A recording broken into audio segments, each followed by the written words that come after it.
And here is another delicious recipe from EasyBreezyKitchen.com. Come check us out and sign up for some great free stuff like cookbooks and recipes and lots of cool helpful tips for the kitchen.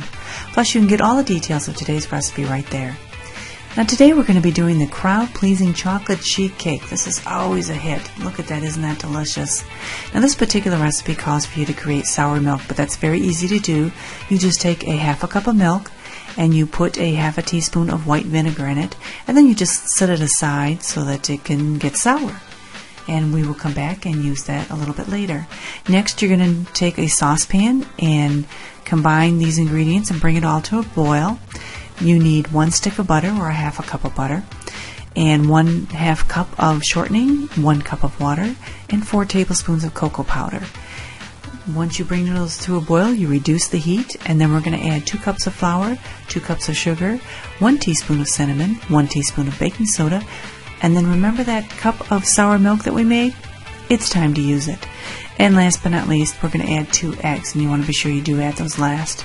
Then you're going to pour the whole thing into a greased cookie sheet, and we're going to bake it at 400 degrees for 15 minutes.